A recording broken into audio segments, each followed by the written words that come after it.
Abana, dusome igitabo. bizadufasha mu buzima. Mumpe urubuga nsome. Abana, ndabasuhuje cyane. Mbahaye ikaze muri uyu mwanya ungana n'iminota 15 ababyeyi babaha ngo musome ibitabo buri munsi. Mubashimire cyane. Gusoma ibitabo nibura iminota 15 kandi buri munsi ni byiza, bituma mumenya gusoma neza kandi vuba, bityo bikazaborohera kwiga n'andi masomo. Uyu munsi rero, agatabo tugiye gusomera hamwe ni agatabo kari mu cyiciro cya 3 kagenewe gusomwa n'abana bimenyereza gusoma biga mu cyiciro cya mbere cy'amashuri abanza. Kitwa Akanyoni kange. Aka gatabo karimo umuvugo umwe mu yahize iyindi mu marushanwa ya Andika Rwanda ya 2017-2018. Uyu muvugo wanditswe na NIYIGENA Ange Fillettete. Yanditse uyu muvugo afite imyaka 13 yiga mu mwaka wa 2 w'amashuri yisumbuye. Nzajya nsoma ningera hagati mbabaza ibibazo numve ko ibyo turimo gusoma murimo kubisobanukirwa neza. Kandi nindangiza gusoma muramfasha dusomere hamwe. Ndagushimye cyane ko ugiye gutega amatwi nkagusomera, nkakubaza ibibazo ukansubiza, kandi twarangiza tukongera gusomera hamwe mu ijwi riranguruye. Ngaho reka dutangire. Utega amatwi, sibyo? Akanyoni kange. Kanyoni kange, kanyoni nkunda. Kanyoni tamba tamba tamba. Kanyoni guruka guruka guruka.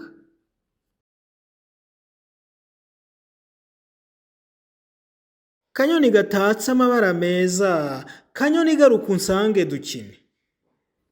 Kanyoni keza gira unyegere, ngwino unyereke amababa yawe, ngwino duseke tunaririmbe. Ngaho subiza. Umwana arabwira akanyoni ngo kagaruke kamusange bakora iki?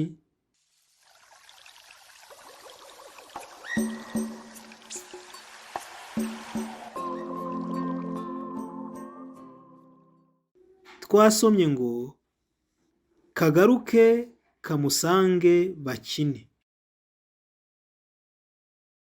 Ngaho dukomeze dusome. Ngwino nkwigisha ibyiza nize, ngwino dusome wiga inyajwi. Nize inyajwi i, u, niga o, a, e. Ngize inyajwi 5 nize, ngwino nawe ngwino uzige. Nize kuririmba neza cyane, niga gusimbuka urukiramende, ngwino nawe ngwino ubyige. Ngaho subize. Umwana yize izihe nyajwi?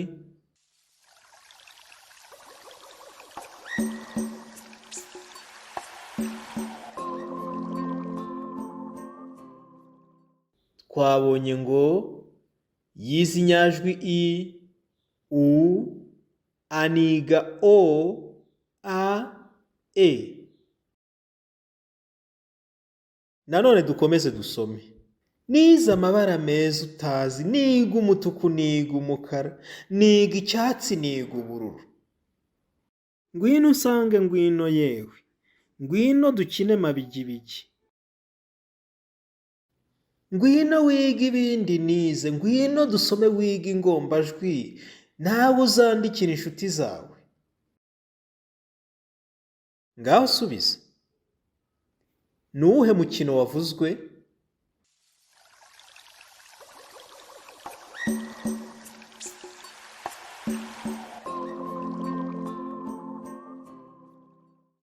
Umukino wavuzwe ni mabigibigi. Nanone dukomeze dusome. Nize ingombajwi sa na ma, niga n'izindi nyinshi utazi, ngwino nawe ngwino uzige. Guruka unsange kanyoni keza, umbwire ko wamenye ibyo wize, duseke tubyine tunaririmbe.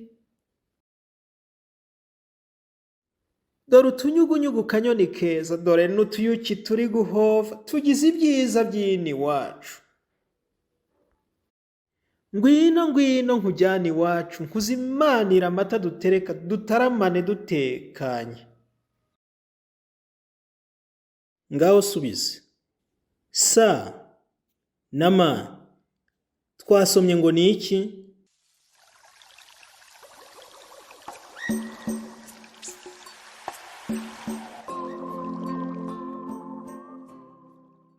Twasomye ngo sa na ma ni ingombajwi. Nanone dukomeze dusome. Kanyoni keza, ubwo nguhaye urwo rukundo tuzaruhorane rube igihango cy'ubumwe bwacu. Ubumwe bwacu buzasagamba, uzajya unkangura uko bukeye, ngana ishuri ndwanye ubujiji. Ntuzone udusaka twanjye, uzaturinde ubugira kenshi, ninsarura tuzataramana. Uzambwirire bagenzi bawe ko icyo dusabwa ari urukundo, ngo amahoro aganze mu Rwagasabo. Tubibe hose urwo rukundo, ubumwe bwacu bugere hose, niko bikwiye iwacu i Rwanda. Ngaho subize. Umwana yabujije icyo akanyoni?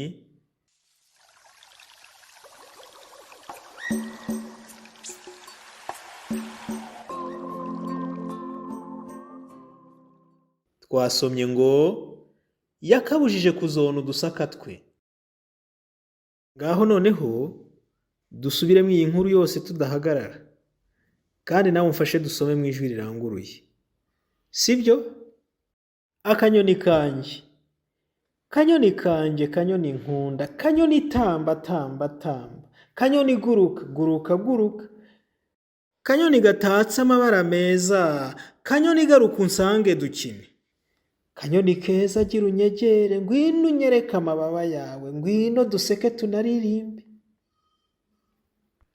Ngwino nkwigisha ibyiza nize, ngwino dusome wiga inyajwi. Nize inyajwi i, u, niga o, a, e, ngize inyajwi 5 nize, ngwino nawe ngwino zige. Nize kuririmba neza cyane, niga gusimbuka urukiramende, ngwino nawe ngwino ubyige. Nize amabara meza utazi, niga umutuku, niga umukara, niga icyatsi, niga ubururu. Ngwino usange ngwino yewe, ngwino dukine mabigibigi. Ngwino wiga ibindi nize, ngwino dusome wiga ingombajwi, nawe uzandikira inshuti zawe. Nize ingombajwi sa na ma, niga n'izindi nyinshi utazi, ngwino nawe ngwino uzige. Guruka unsange kanyoni keza, umbwire ko wamenye ibyo wize, duseke tubyine tunaririmbe. Dore utunyugunyugu kanyoni keza, dore n'utuyuki turi guhova, tugize ibyiza by'ino iwacu. Ngwino ngwino nkujyane iwacu, nkuzimanira amata dutaramane dutekanye. Kanyoni keza, ubwo nguhaye urwo rukundo tuzaruhorane rube igihango cy'ubumwe bwacu. Ubumwe bwacu buzasagambe, uzajya unkangura uko bukeye, ngana ishuri ndwanye ubujiji. Ntuzone udusaka twanjye, uzaturinde ubugira kenshi, ninsarura tuzataramana. Uzambwirire bagenzi bawe ko icyo dusabwa ari urukundo, ngo amahoro aganze mu Rwagasabo. Tubibe hose urwo rukundo, ubumwe bwacu bugere hose, niko bikwiye iwacu i Rwanda. Urakoze cyane gusubiza ibibazo nakubajije. Noneho ngiye kukubwira icyo ukora. Bwira uwo muri kumwe nibura izina rimwe ry'inyoni uzi. Wakoze cyane gusoma igitabo, kandi ujye usoma buri munsi. Uri umwana mwiza.